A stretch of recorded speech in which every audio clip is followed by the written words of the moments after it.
now turn to Section 1 on page 2 of your question booklet.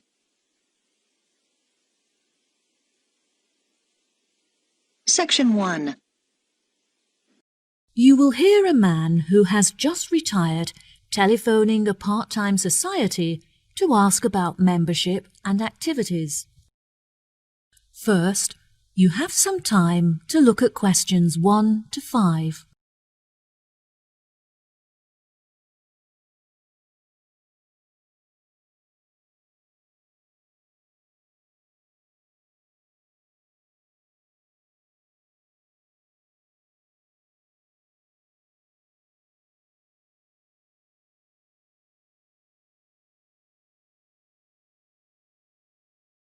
Listen carefully and answer questions 1 to 5. Hello, this is the Luyện Society. How can I help? Oh, hello. I'm just phoning you because I'm interested in becoming a member of your society, and I was wondering if you could give me some more information. Of course. What would you like to know? Well, first of all, I'd like to know where you hold the club meetings, as I'm not very mobile anymore, and I'm looking for somewhere that's within walking distance of my house. Are you still down at the old boathouse? No, we moved away from there a while ago. Meetings are now held at the clubhouse. Oh, brilliant. That's only 5 minutes from me. Do you require members to have any skills or experience? No, there is no experience required. We have plenty of female singers and actresses, but we don't have many men who can play the male roles. We are looking to resolve this, and are especially interested in recruiting male actors and singers. I've never sung professionally, but I'm very keen on it, and I've been told that I'm talented, so I think this would be a good fit. Do you organise coaches to transport members to practice at the theatre? Unfortunately, the club does not have sufficient funds to organise transportation, though this is something we are working towards.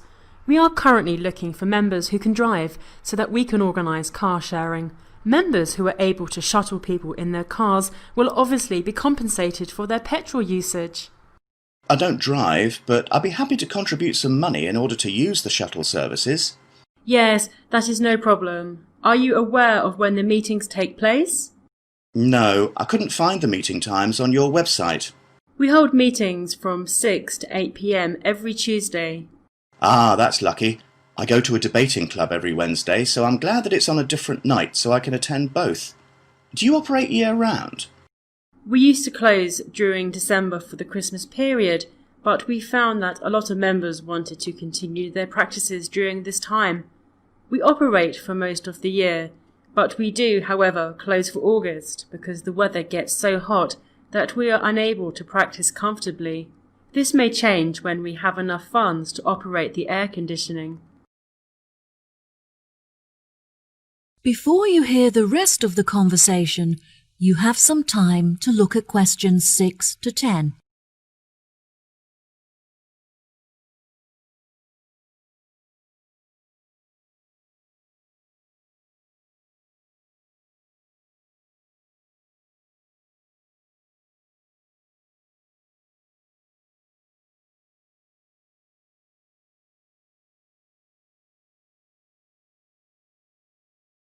Now listen and answer questions 6 to 10. OK.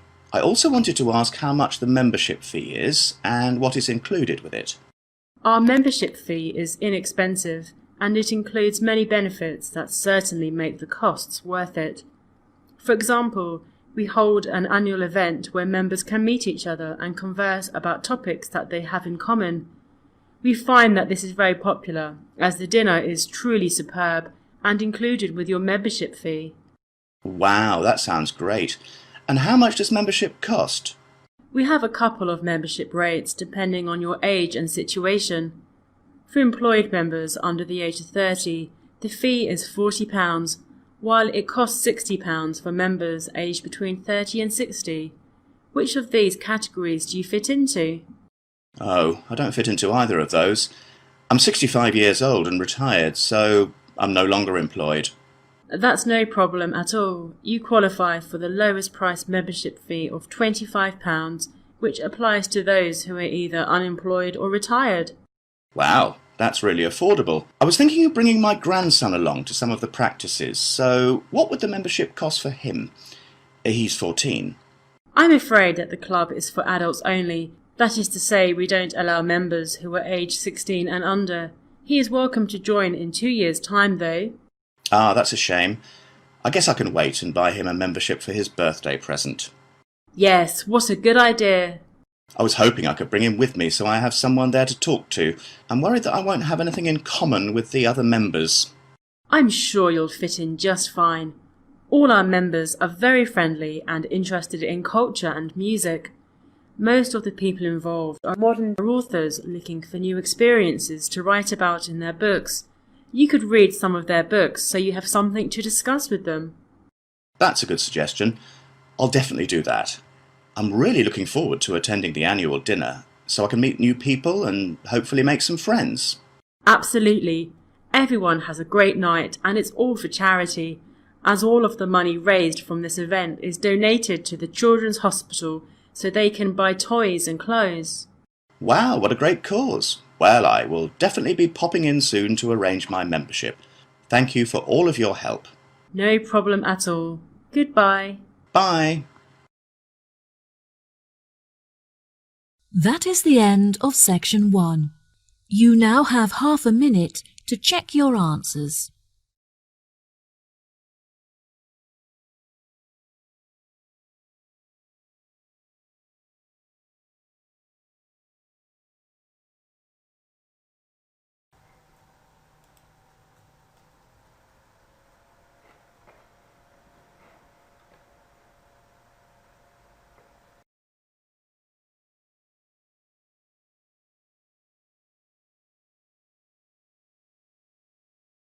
Now turn to section 2. Section 2. You will hear a part of a talk given by a director of a train station. First, you have some time to look at questions 11 to 14.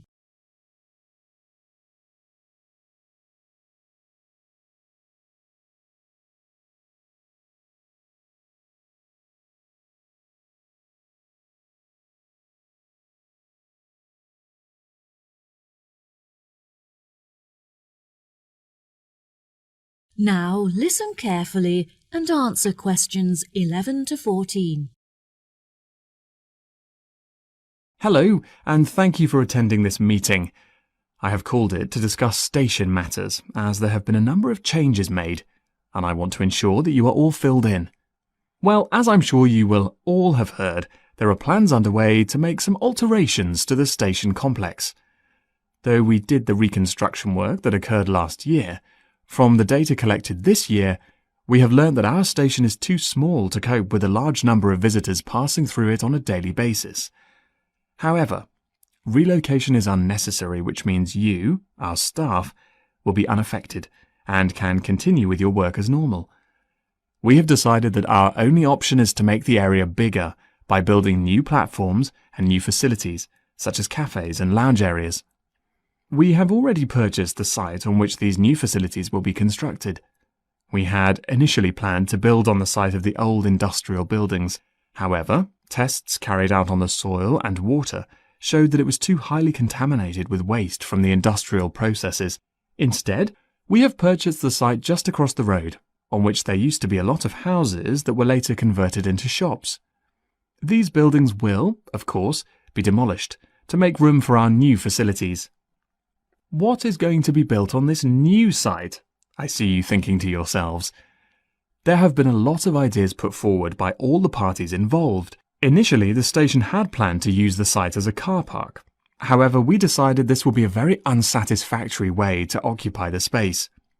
Instead, we have hired an architect who has an exciting vision to transform the site into a large leisure centre complete with cafes, shops, and a lounge where visitors can relax.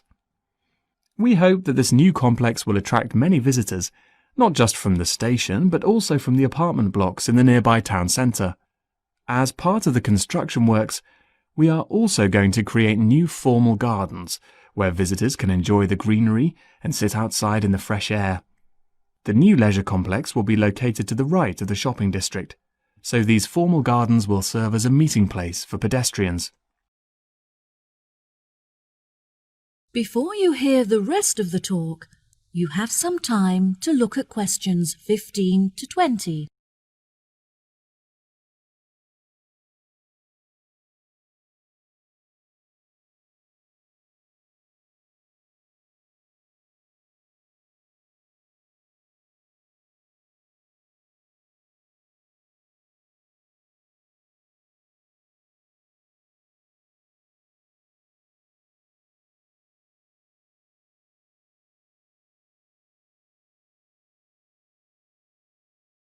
Now listen and answer questions 15 to 20.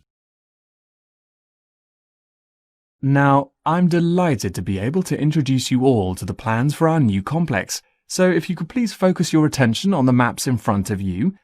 We will start at the main entrance and make our way towards the cafe, which is located behind the wall that we can see directly in front of us, just next to the rear entrance. In this position, the cafe is obscured from the entrances, which will keep the space warm and also create an intimate atmosphere. Once visitors arrive at our station, they often need further transport in order to reach their homes. Therefore, we have introduced a taxi rank with its own waiting area. In order to reach these facilities, the visitors must simply leave the complex via the rear entrance and turn left. Visitors who have travelled to the station by car can leave it in the car park for a small fee, which is located just outside of the rear entrance to the right. At present, our station does not have an internal seating area for passengers, so they are forced to wait for their trains outside on the platforms, which can be particularly unpleasant during the winter. We have, therefore, decided to introduce a passenger waiting area inside the new complex to the right of the rear entrance, with comfortable seating where passengers can pass the time comfortably in the warmth. As this space is a distance away from the station, we have also proposed a waiting area for wheelchair users that is closer. As visitors enter through the main entrance, this space will be located behind the wall to their left. Finally, we have also decided that it would be a great idea to introduce a new tourist office, where visitors can get maps and information on our wonderful town. We want this new office to be easily accessible, so visitors entering through the main entrance will find it directly to their right. Now, I think that's all I have to tell you. Please feel free to ask any questions if you would like to know anything else. That is the end of section 2. You now have half a minute to check your answers.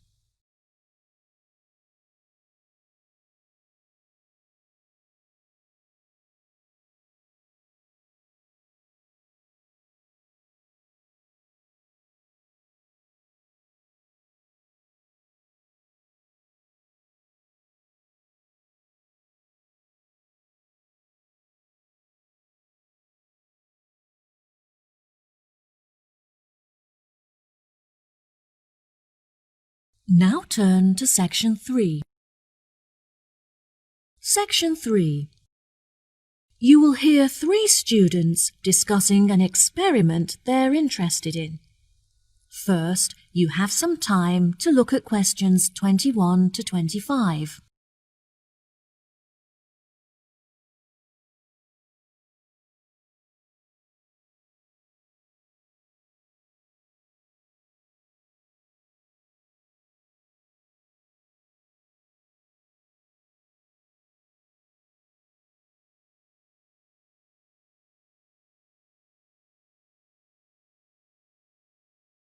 Now listen carefully and answer questions 21 to 25. Oh, hi Jen and Irene. Are you two heading to class? Hey, Bill. Yes, we're just walking there now. We're a little bit early, but we wanted to prepare our apparatus for the experiment. Do you want to walk with us? Yes, sure. It'll be good to catch up. How is everything going with your experiment? Have you decided what your test subject is yet? It's going really well, and we're conducting the test as laboratory partners. We've decided to test the effects of gravitational force on a series of objects with different densities. It's interesting, but it's a lot of work. I've been planning the experiment for the last 2 weeks, and I only finished yesterday. Gosh, Irene, I'm really impressed by how hard-working you are. I enjoy chemistry so much that it doesn't feel like work. Whenever I have some free time at the weekend, I spend it in the laboratory working on it. It almost feels like a second home to me. How about you, Bill? Who is your laboratory partner? The tutor partnered me with Kim. At first I was worried because I've never worked with him before, and I was worried that he wouldn't be very good at laboratory work. But actually, he's very capable. I've noticed that he's always very well dressed. Yes, he's very stylish, and we share the same tastes in clothes. That doesn't stop him from getting his hands dirty, though. He's a very hard worker and makes a significant contribution, which I'm really grateful for. Ah, it's good that you get on well with your partner. It makes the experiments so much more enjoyable when you work well together. What do you think of the other people in our group? A lot of the boys are really good at maths, which is really helpful with all the calculations we have to do. Irene is good at maths as well, which makes her contribution really useful because she can do all the equations. I take care of all the writing because Irene finds that difficult. We'd probably fail without each other's help. That's true. I'm so glad that we're nearly finished. Only because you finished the data analysis. Oh, Jen, you give me too much credit. I'm so glad that I didn't get partnered with Linda again. Jen and I were grouped with her for our last experiment, and it was a nightmare. Yes, she always submitted her work on time for the group work, but she never had her phone on her, so it was impossible for anyone to keep in touch with her and vice versa. Her attitude was pretty annoying, but in all fairness, she was a very hard worker because she realized the amount of work needed to get a high score. Jen is such a hard worker. In fact, she has been invited to work on the professor's personal project. Wow, that's amazing. Well done. Why were you picked? I thought he would pick one of the students that he's closer to, but he told me he was impressed with me because I always complete reading the assignments in time for class. I bet you'll be really popular among the other students when they find out. They'll all want to hear about the project. Before you hear the rest of the conversation, you have some time to look at questions 26 to 30.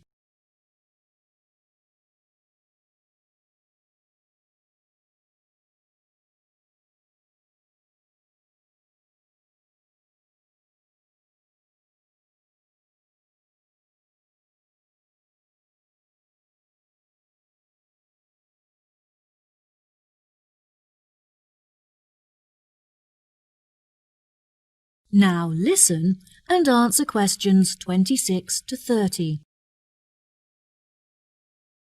You should give everyone tasks so that they have the opportunity to participate. That's a really good idea, actually.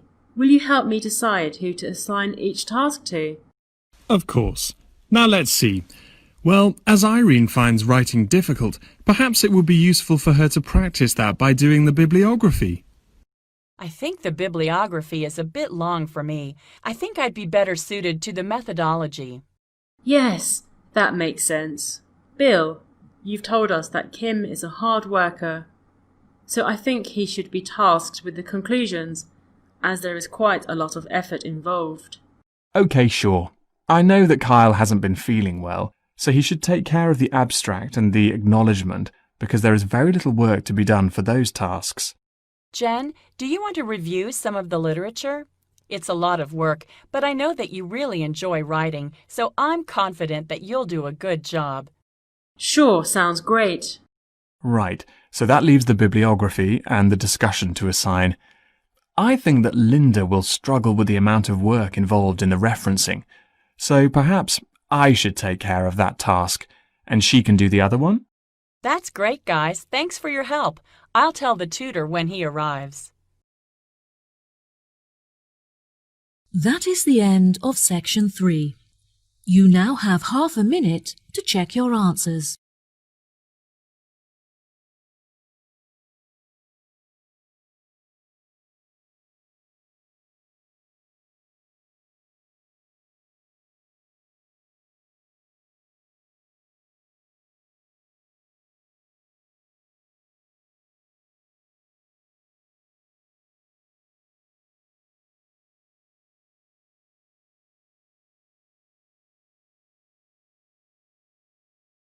Now turn to Section 4.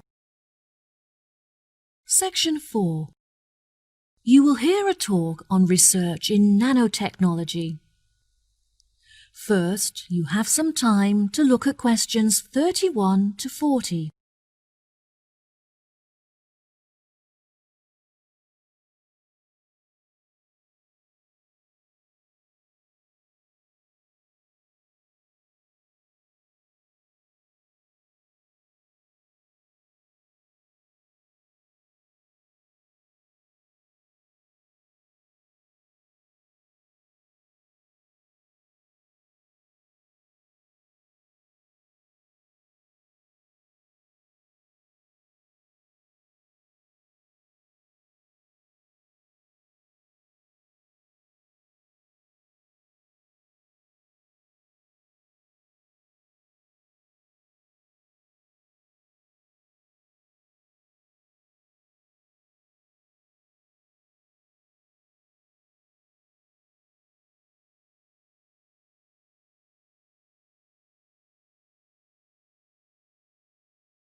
Now, listen carefully and answer questions 31 to 40.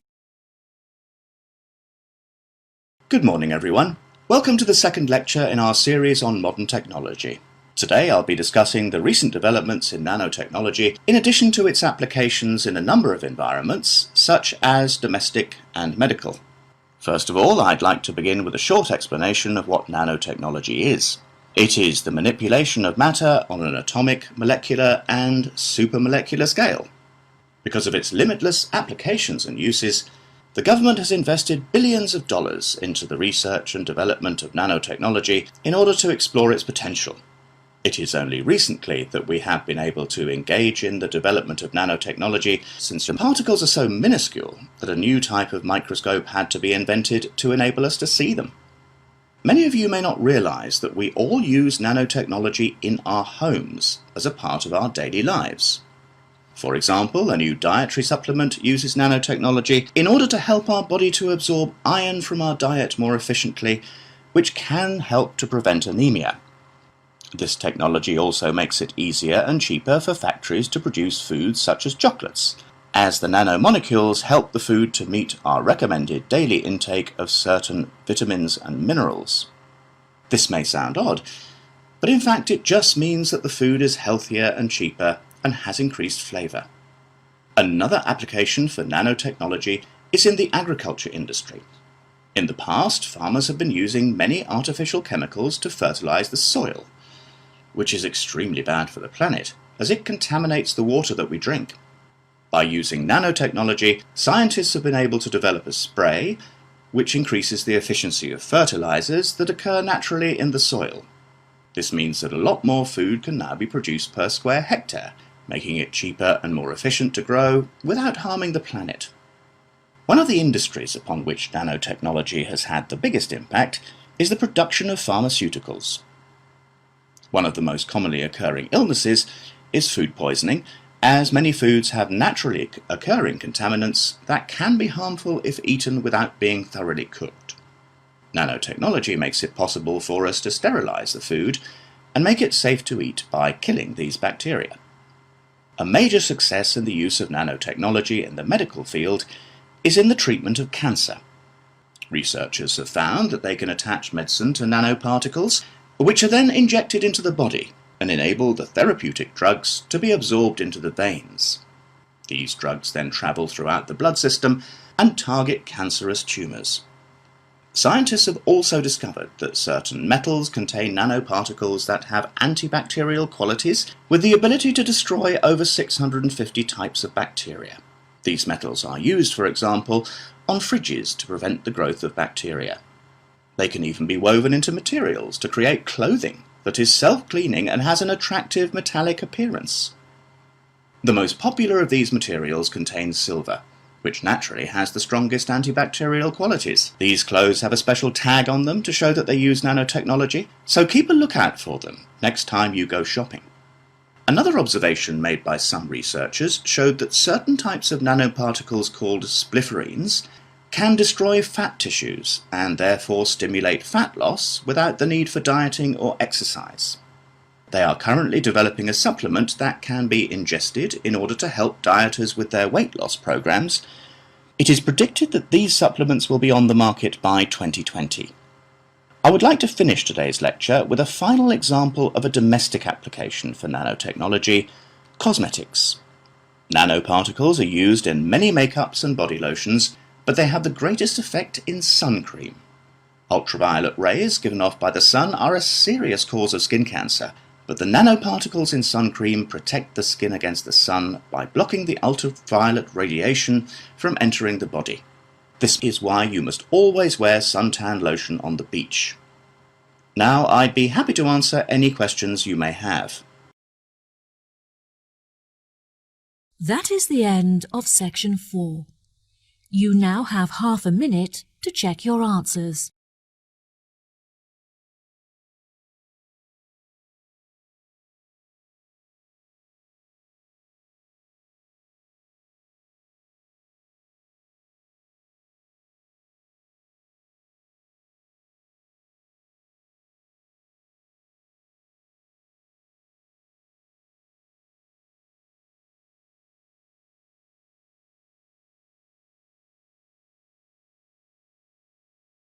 That is the end of the listening test. In the IELTS test, you will now have 10 minutes to transfer your answers to the answer sheet.